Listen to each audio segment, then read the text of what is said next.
Yang unik adalah angka kematian dan kelahirannya hampir mirip. Jadi kalau misalnya ada 1.000 orang yang terbunuh hari ini, ada 1.000 bayi juga yang lahir. Ketika masih ada anak yang lahir, inilah makanya tadi bantuan medis tuh jadi penting banget. Iya.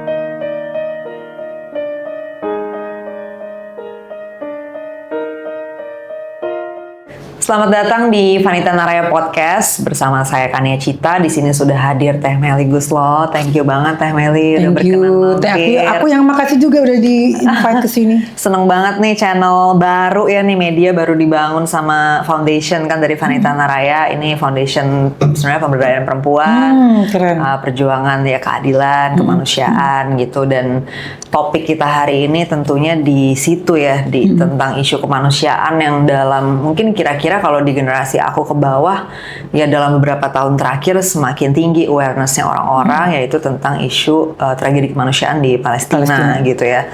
Tapi kan sebenarnya permasalahan di sana bukan baru kemarin ya terjadi. Walaupun isu di medianya kan baru meledak banget lagi ketika yang Oktober kemarin itu yang pas ada tiba-tiba jadi serangan ke Gaza yang sebelumnya kan sebelumnya ada meledak dulu di Israel, kemudian ada balasan yang bertubi-tubi sampai sekarang. Ketika dikatakan ada ceasefire pun nggak berlaku ya akhirnya Teh. Jadi sampai hari ini pun suara Free Palestine dan bagaimana sampai di konser-konser orang membawa bendera Palestina untuk meminta Israel menghentikan bombardir ya di Gaza. Nah, tapi aku baru tahu ternyata Teh Meli ini salah satu seniman yang sudah aktif di isu ini selama 20 tahun lebih ya Teh. Kurang lebih 20 tahun. 20 tahun ya. Itu awalnya gimana Teh? Maksudnya bentuk keterlibatannya di awal tuh seperti apa Teh Meli? Sebenarnya awalnya tuh aku diajakin sama Bang Opik Tombohati untuk ikut. Jadi waktu itu aku baru pakai hijab, terus kalau orang lain pakai hijab tuh langsung dapat tawaran endorse iklan yang sesuai dengan hijab itu banyak. Aku enggak. Aku ujiannya aku nggak ada kerjaan sama sekali. Jadi waktu itu diajakin Bang Opik, yuk Mel mau nggak nyanyi, tapi ya nggak, duitnya kecil ya gitu karena ini buat charity gitu. Tapi ternyata kenikmatannya itu jauh lebih besar daripada aku nyanyi yang full honor gitu ya. Ya jadi terus berlanjut dan itu charity berarti untuk Palestina. Untuk Palestina, khusus untuk Palestina. Jadi aku tiap weekend itu bisa Jumat, Sabtu, Minggu selalu konser untuk charity Palestina, ke sekolah-sekolah, ke daerah-daerah. Bahkan yang menarik sekali karena di situ aku belajar bahwa empati terhadap isu kemanusiaan itu ternyata nggak melulu terjadi atau kita bisa dapatkan dari orang-orang yang memiliki materi yang cukup. Ternyata bahkan orang-orang yang sebetulnya secara kasat mata mereka tidak berada gitu ya, malah empatinya lebih tinggi dari yang jadi berada. Dalam kekurangannya masyarakat ini justru punya kepedulian yang besar terhadap isu kemanusiaan. Jadi untuk Palestina itu Masya Allah banget karena yang aku dapatkan dari cerita-cerita itu bukan cuma materi uang gitu ya. Ada yang tukang bakso menyerahkan gerobak baksonya, jadi dia bilang, ini saya nggak punya apa-apa Teh gitu, tapi saya punya ini itu kan which is itu untuk dagang dia kan, itu diserahkan. Terus ada ibu-ibu yang aku udah mau masuk mobil lari-lari bawa kantong kresek gitu, Teh ini saya nabung untuk naik haji gitu, tapi nggak apa-apa lah pakai dulu untuk Palestina gitu. Besoknya dia ada yang menghubungi travel haji, malah dapat haji yang mewah dia gitu, padahal tadinya haji yang biasa aja. Jadi banyak sekali pelajaran yang aku dapat dari acara-acara seperti itu, jauh berharga daripada aku nyanyi yang Wolfie gitu. Iya. Oh jadi awalnya tuh sebenarnya karena ada banyak charity events ini yang bisa akhirnya ngajakin Teh Meli berkarya di situ, ternyata dapat fulfillment lah gitu ya, lebih besar ya ternyata dari manggung-manggung komersial. Banyak cerita dari kegiatan charity itu. Iya, yang padahal waktu itu kalau dalam kacamata bisnisnya itu Teh Meli ngerasa lagi challenge gitu ya, lagi challenging situasinya gitu, karena ada perubahan brand juga gitu kali ya, brand image dan lain sebagainya. Akhirnya secara bisnis itu lagi challenging, tapi justru dapat kesempatan untuk berkarya untuk isu kemanusiaan. Nah, kita hari ini tapi kan mau menyoroti juga bagian yang kemudian bisa dibilang kayak mungkin perlu dikoreksi gitu ya dari semua proses ini, karena kita tahu isu Palestina itu isu yang sangat populer, sangat besar kalau di Indonesia ya, dan tentu kita nggak bisa memungkiri besaran bantuan baik secara ya finansial maupun bentuk lainnya itu pasti nilai yang sangat besar lah gitu ya, Teh Meli.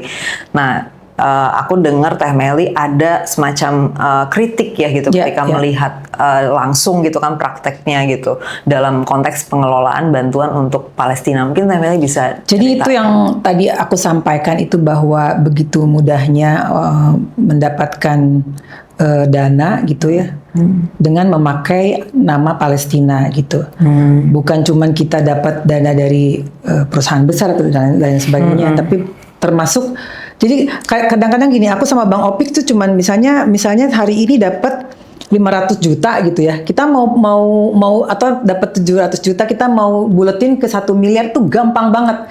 Jadi kita bisa cuman teriak-teriak di panggung gitu ya, kita mau buletin 1 miliar, siapa yang mau buletin, itu orang-orang bergerombol, itu patungannya kadang-kadang cuman satu orang 100.000, bisa loh nyampe angka 1 miliar. Ya. Segitu mudahnya, tapi juga karena aku lihat itu yang apa namanya, yang menyumbang, yang berinfak itu adalah orang-orang yang notabene dari apa namanya, mereka mungkin untuk 100.000 tuh ya buat mereka besar sekali.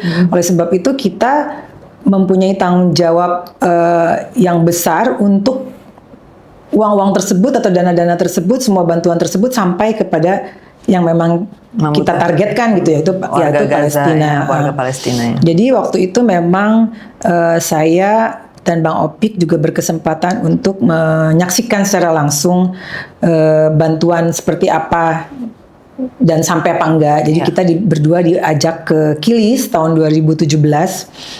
Kilis itu perbatasan sedikit lagi sampai ke Suriah. Jadi itu banyak, di situ ada camp, ada pengungsian anak-anak Palestina yang mereka berhasil melarikan diri lewat laut. Ada yang melarikan diri sama tetangganya, ada yang sama ibunya, karena semua ayah-ayah mereka rata-rata sudah gugur. Jadi anehnya memang yang sampai ke Kilis itu, sampai ke garis perbatasan Kilis itu semuanya anak-anak. Justru yang orang tuanya, yang ibu-ibunya semua tenggelam di laut.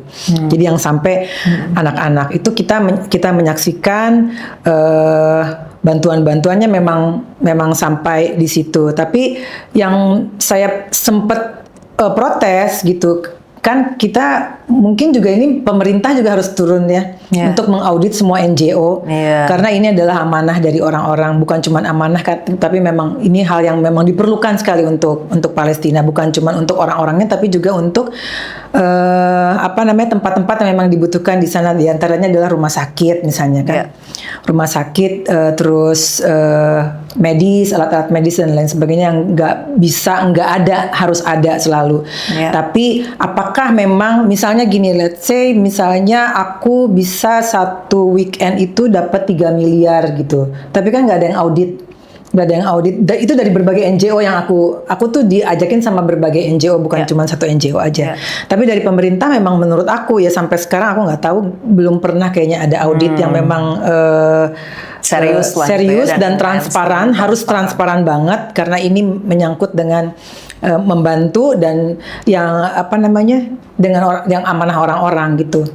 Itu sih yang aku sayangkan sampai saat ini, ya mungkin hanya 1-2 NGO aja yang masih tergolong transparan gitu. Tapi banyak sekali NGO yang banyak banget menampung dana ini. Jadi yang miris itu kalau misalnya ada serangan brutal gitu ya dari Israel ke Palestina, itu banyak NGO yang kemudian langsung serta-merta memposting, bawahnya langsung bantuan ke rekening ini, bla bla bla bla bla. Aku suka komen tuh di situ tuh. Biasanya aku suka komen, aku bilang kalian harus menyertakan bahwa ini diambil dari media mana, videografernya siapa, wartawannya siapa. Jadi karena aku juga deket sama jurnalis-jurnalis di sana, mereka suka kirim-kirim berita. Karena kan mereka juga maju untuk membuat video, membuat foto itu kan juga edgy ya, maksudnya effort banget gitu.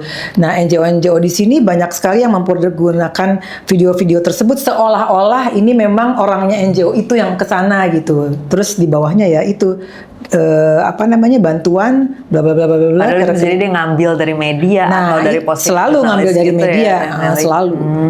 Dan itu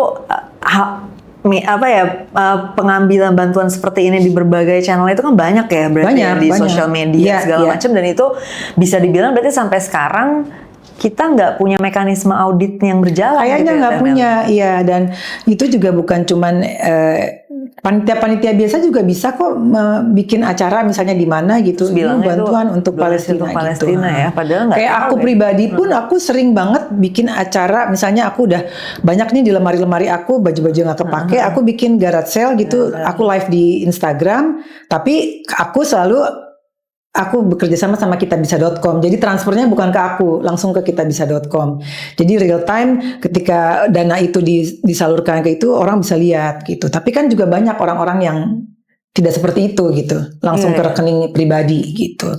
Tapi Teh Meli pernah gak sih kayak mungkin secara langsung memang melakukan teguran atau apa ke orang-orang yang mengambil sumbangan ini tapi yang nggak jelas transparansi laporannya? Aku juga gitu. pernah sekali sama ke salah satu NGO yang aku ikutan, aku komplain keras karena aku minta mana gitu. Aku kan nyanyi tiap weekend teriak-teriak ya, bener-bener teriak-teriak yang ayo dong ini sampai.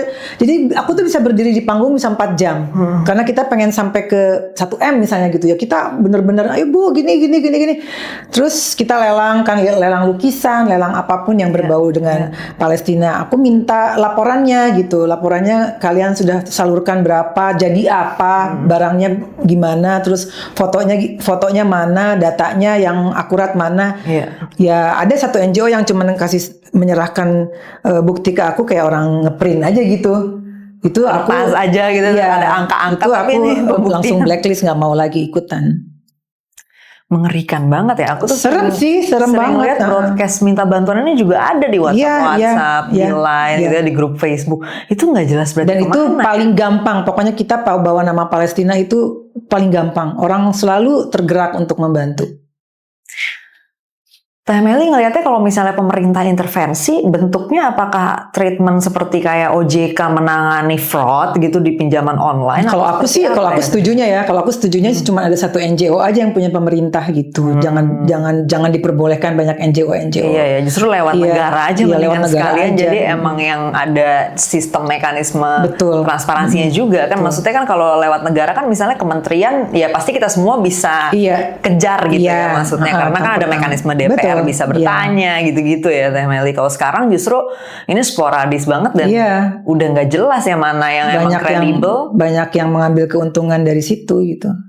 Kalau misalnya kita bicara dari sisi kacamata publik nih Teh Meli punya kayak tips gitu nggak ya, atau saran maksudnya supaya publik bisa lebih mungkin waspada gitu ya terhadap seperti ini? Apakah sebaiknya menyumbangnya di platform yang seperti apa, atau cara kita bisa kayak menghindari, mungkin berpikir lebih kritis dalam melihat akun-akun yang minta donasi ini seperti apa? Kalau aku boleh saran, yang pertama untuk mengetahui berita tentang Palestina udah salah satu aja ke di iPalestine itu di Instagram. Itu udah paling akurat, real time, info apa aja yang terjadi, angkanya berapa yang gugur segala macam itu paling real time di iPalestine. Terus kalau untuk mau membantu aku sarankan yang punya pemerintah aja, Basnas misalnya gitu ya. Yang lain-lain sih aku nggak rekomen. Gitu. Balik lagi karena bukan soal mereka udah pasti fraud, tapi nggak ada mekanisme untuk mengujinya ya. Ini kecuali mungkin lewat platform bantuan yang bisa real time juga dilihat masuknya, atau contoh kitabisa.com misalnya kita bisa lihat yang masuk berapa, bantuannya kemana, tanggal berapa di debit gitu, terus disalurkannya kemana, itu bisa real time. Itu mungkin baik juga gitu. Dalam 20 tahun aktivisme di isu ini Teh Meli, gimana apa ya? Mungkin sekarang Teh Meli ngelihatnya gimana sih, kayak apakah ke depannya memang menurut Teh Meli masih bisa diperjuangkan misalnya freedomnya itu sendiri, atau Teh Meli ngelihat nih kayaknya malah memburuk trajektorinya atau Kalau freedom ya kalau secara religius gitu ya, itu kan sudah ada tercatat di Al-Quran ya gitu. Tapi kalau misalnya secara kemanusiaan, aku cukup happy karena sekarang sudah banyak orang yang melek bahwa ini bukan masalah Islam, bukan masalah Palestina, ini masalah kemanusiaan. Jadi yang bergerak pun itu dari berbagai lintas agama, lintas profesi, dan semua hampir banyak banget negara-negara yang sekarang udah ini gitu ya, udah aware sama Palestina. Beda sama 20 tahun kemarin, cuman negara-negara Islam saja gitu. Kalau sekarang udah lebih banyak lagi. Iya ya, kemarin juga aku sempat lihat banyak generasi muda bikin aksi protes cukup gede ya. Iya, Kayak di boykot Inggris, di produk Australia, gitu ya. Jadi ya Dan bagus Meli deh. pernah terlibat juga tapi di gerakan internasionalnya. Misalnya waktu itu kan ada protes di Inggris atau di Australia, itu ada jaringan ini nggak sih akhirnya terbentuk dari situ? Aku kan di dalam BKSAP di DPR RI, jadi kemarin juga sempat ikutan vote gitu untuk beberapa negara ya tentang Palestina ini, ikutan juga. Oh, jadi emang sebenarnya aliansi internasionalnya juga udah kebangun. Jalan banget. Terakhir ada ini apa Teh Meli? Maksudnya ada inisiatif atau ada event apa yang digalangnya secara Kalau event hampir internasional? tiap minggu selalu ada. Oh, itu yang di Indonesia? Di Indonesia alhamdulillah selalu ada, dan itu diikuti oleh 10.000, 20.000 orang. Di gitu. mana itu, Banyak Meli, banget, kalau ada kita event kadang kayak di gitu? Ancol, kadang di lapangan-lapangan sih ya. Tapi menurut aku semakin banyak. Terus kemarin juga beberapa public figure juga ikut gerakan ke sana gitu, walaupun di ban ya di Mesir kalau nggak salah, nggak bisa lanjut gitu ya. Tapi ya udah banyak sekarang. Oh, justru negara ini Mesir nih sebenarnya deket ya, tapi dia ini malah Ya, ada sentimen yang sebetulnya bukan sentimen sih, mereka tidak memperbolehkan masuk karena juga untuk keselamatan. Oh, lebih ke security, Lebih ke security juga ya. Tapi kalau di sini kemarin berarti kita punya track record mengadakan event ini gede juga ya, berarti orang Kayaknya paling gede di Indonesia.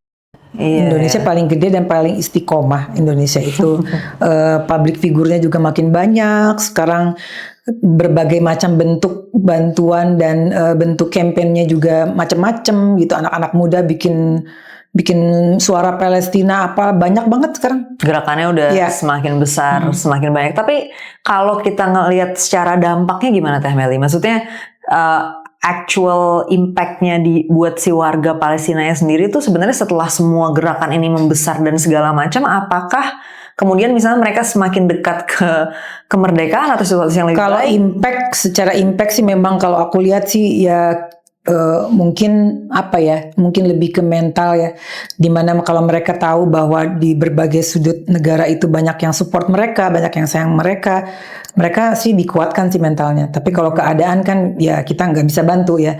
Tapi kalau secara mental, aku selalu melihat mereka itu happy ketika tahu bahwa banyak yang menyuarakan kemerdekaan mereka.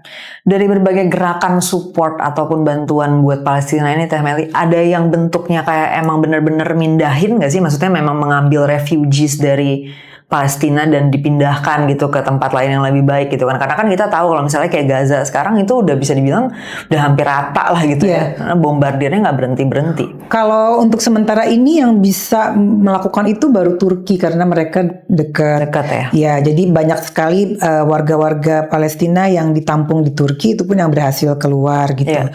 Banyak sebenarnya Indonesia kalau mau gitu, bukan kalau mau banget tapi nggak bisa, kayak soal adopsi anak gitu ya. Banyak warga Indonesia yang mau menampung semua anak-anak Palestina, sini deh kita adopsi, tapi kan memang nggak bisa. Nggak bisanya tuh karena Mereka memang dilindungi oleh negaranya sendiri. Sebenarnya negara Palestina itu sebisa mungkin nggak ada yang keluar, apapun yang terjadi nggak ada. mereka memperjuangkan warganya tetap ada di situ ya. Walaupun dalam kondisi seperti ini yang bombardirnya Israel dan berhenti ya. Dan kalau boleh dibilang mereka yang melarikan diri juga sebenarnya relatif sedikit ya dibanding dengan yang bertahan. Mereka tetap walaupun rentan dibom, rentan kematian setiap hari, mereka tetap bertahan. Oke, jadi memang ada spirit memperjuangkan tanahnya itu sendiri juga Iya. yang nggak hilang. Dan yang atau unik berkurang. adalah angka kematian dan kelahirannya hampir mirip. Jadi kalau misalnya ada 1.000 orang yang terbunuh hari ini, ada 1.000 bayi juga yang lahir. Dan ketika masih ada anak yang lahir, inilah makanya tadi bantuan medis tuh jadi penting banget Iya, ya. iya. Karena Dan memang masih nggak ada generasi habis-habis, baru yang dan lahir. nggak habis-habis. Harusnya berarti ethnic cleansingnya Israel nih juga nggak bisa semudah itu terjadi ya, karena Iya. ternyata generasi barunya juga Ada terus. ya. Ketika Teh Meli pergi ke tadi Kilis ya di Kilis, dekat Suriah ya, situasinya seperti apa Teh di sana? Situasinya di sana aku waktu itu lagi Desember 2017 lagi musim dingin. Jadi tempat-tempat penampungan mereka ada yang sudah bagus gitu ya. Tapi juga ada yang secara secara tenda itu udah rusak dan lain sebagainya. Jadi mereka mesti hidup di situ tanpa pintu, tanpa apa gitu, jadi kedinginan dan lain sebagainya. Tapi pemerintah Turki dari hasil bantuan-bantuan yang dikirim Hayat Yolu namanya, NGO yang di Turki itu namanya Hayat Yolu. Jadi dari berbagai NGO yang ada di Indonesia itu di-pool di Hayat Yolu, terus mereka yang salurkan ke Kilis itu menjadi sekolah, menjadi rumah sakit, yang menjadi bahan makanan dan lain sebagainya udah pasti ya. Dan mereka bersih, mereka diberikan pendidikan yang layak seperti halnya pendidikan-pendidikan yang ada di negara-negara lain. Jadi ya beruntung sih yang mereka yang berhasil melarikan diri dan sampai ke Kilis gitu. Berapa orang ya perkiraan Teh Meli waktu 2017 tuh itu sudah ada berapa? Kurang lebih kayaknya hampir 200 tenda ya. Hampir 200 tenda. Satu tenda bisa diisi oleh 1 sampai 2 keluarga. Oh, berarti 1.000 tuh lebih ya ininya ya, jumlah orangnya. Mungkin kalau sekarang udah semakin besar kali ya. Harusnya karena waktu itu juga lahan-lahannya lagi dibangun lagi tenda-tenda baru gitu. Tim dari Indonesia tuh ada nggak sih Teh Meli yang emang stay di Kilis gitu? Kalau di Kilis nggak ada, tapi kalau di Palestina banyak di Gaza. Tapi terakhir yang genosida kemarin tuh kayaknya semua sudah kembali ke Indonesia. Karena ini ya parah sekali ya ininya, ancaman ininya lah, keselamatannya ya gitu. Jadi pada akhirnya tim bantuan pun sebenarnya mengutamakan keselamatan diri juga kan ya? Iya, mereka juga dari pihak mereka juga tidak memperbolehkan kita masuk sih sebenarnya karena alasan juga. Jadi mereka punya sistem lah untuk pengiriman bantuannya udah punya sistem tanpa orangnya masuk ke sana gitu. Oh iya. Jadi tapi berarti dari pihak Palestina sendiri juga sangat menjaga perlindungan untuk orang-orang yang membantu ya. Juga maksudnya nggak sembarangan aja ketika risikonya lagi gede orang tiba-tiba ada di situ. Tapi emang itu juga dibuat. Karena kita juga mikirnya kan kita ngasih bantuan jangan sampai kita jadi bikin repot juga kalau kita ke sana kan, jadi mereka juga perlu pengamanan untuk kita juga gitu, malah bikin repot. Dari aktivisme di dalam isu Palestina dan ya mungkin isu kemanusiaan ya sebenarnya Teh Meli, itu ngaruh nggak sih ke gimana Teh Meli berkarya dan juga mungkin dalam konteks politik gitu? Apakah ada kayak mungkin cara pandang baru atau kemudian kreasi baru yang tercipta dari situ gitu? Mungkin aku berpikir karena kita manusia ya kan, kalau aku selalu bilang di dalam kesempatan aku berbicara di konteks kemanusiaan Palestina itu bahwa kita nggak perlu jadi apa-apa. Aku nggak perlu jadi orang DPR, aku nggak perlu jadi Gerindra, aku nggak perlu jadi Melly Goeslaw. Aku cuma perlu jadi manusia kok untuk berbicara untuk Palestina atau untuk tergerak membantu Palestina. Itu cuma cukup menjadi manusia. Dan aku jadi lebih belajar bersyukur lagi bahwa bagaimanapun keadaan aku di Indonesia dengan segala macam perpolitikan dan lain sebagainya, tetap lebih enak kita di sini dibanding dengan mereka di sana. Salah satunya itu ya, ketika kita ngelihat ada kondisi seperti itu di negara lain, akhirnya bisa ngelihat bagaimana kondisi Indonesia itu jauh lebih baik, dan itu ada effort yang harus dilakukan untuk menjaga itu ya. Karena ya ternyata situasi damai itu juga tidak serta-merta terus bisa begitu aja kan, akhirnya ada yang perlu diperjuangkan ya di sana. kedepannya Teh Meli ada inisiatif yang lagi dikerjain nggak mungkin dengan teman-teman Kemarin seniman atau kalau teman-teman seniman selalu setiap tahun bikin film. Filmnya selalu judulnya Gaza gitu, Haya Gaza. Judulnya sama sudah terus itu ketiga setiap- ini, Gaza 3. Jadi setiap tahun bikin, yang kemarin baru rilis beberapa bulan itu Gaza 3. Itu juga nggak semua penghasilan dari film itu setelah dipotong produksi itu semuanya disalurkan juga untuk Palestina. Tapi yang pentingnya bukan itu, tapi dari insan seni itu kita mau menyumbangkan apa yang kita punya, yang bisa nulis skrip, yang bisa bikin lagu kayak aku bikin lagu, bisa nyanyi kayak aku nyanyi gitu.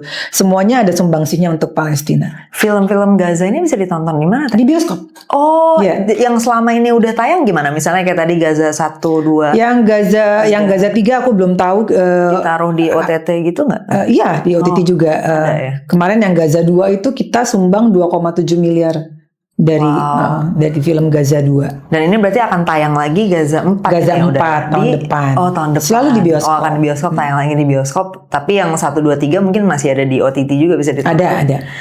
Bisa ada, mungkin buat teman-teman yang belum familiar ya dengan film ini gitu. Teh Meli bisa kasih semacam kayak hint atau apa, ini sebenarnya apa sih yang bisa kita ekspektasikan, kita lihat dengan Iya, sebenarnya sih ininya ya message-nya adalah bahwa kita bagaimana caranya mencintai Gaza dan kenapa kita harus mencintai Gaza, itu selalu ada message-message itu di film Gaza 1, 2 dan 3. Dan begitu mudahnya kita berkontribusi membantu dan mencintai Gaza itu ya cuman nonton film berapa sih kalau di bioskop sekarang kan 50.000 ya tiketnya ya. Dengan 50.000 aja kita bahkan di bawah itu 30. Iya, ada. kita punya kontribusi membantu Gaza. Iya, kayak tadi kata Teh Meli ya, pada akhirnya di semua lapis, di semua belakang sebenarnya bisa betul. terlibat. Kayak dalam kemarin isu Ivan Gunawan kemanusiaan. juga bikin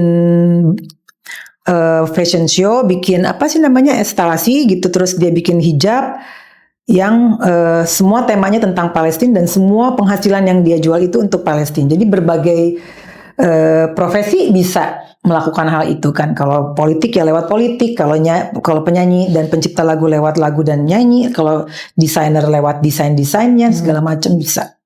Teh Meli ada pandangan nggak sih terkait, kan kalau aku misalnya di media kan aku melihat ya bagaimana narasinya berkembang, dan kita tahu bahwa sampai hari ini pun sebenarnya bisa dibilang narasi terkait Palestina belum jadi narasi tunggal. Maksudnya kita tahu ada juga narasi ibaratnya counternya gitu kan, yang bilang bahwa Israel juga begini, Israel juga begitu, dan mungkin bahkan itu datang dari tokoh-tokoh yang besar juga ya, gitu, mungkin influencer atau seniman juga gitu yang semacam mengcounter lah gitu narasi Palestina. Teh Meli ada pandangan nggak terkait ini, atau mungkin respons gitu, atau apa yang selama ini Teh Meli bilang kalau ada orang-orang seperti ini nih gitu? Kalau aku sih karena dari dulu tegak lurus buat Palestina ya, jadi aku nggak dengar yang lain-lainnya. Tapi yang terpenting adalah yang dilihat itu bagaimana kenyataannya bahwa mereka itu dibunuh secara brutal gitu. Ya, genosida itu. Iya, genosida itu. Jadi ya masa bukan sih lagi soal perang atau ya, kalau aku sih nggak ada reason untuk aku menceritakan sedetail-detailnya lagi, itu udah kurang detail apa gitu, karena bukan hanya orang dewasa yang dibunuh, bahkan mereka sekarang memang targetnya bayi-bayi dan anak-anak kecil karena memang itu penerusnya Palestina kan.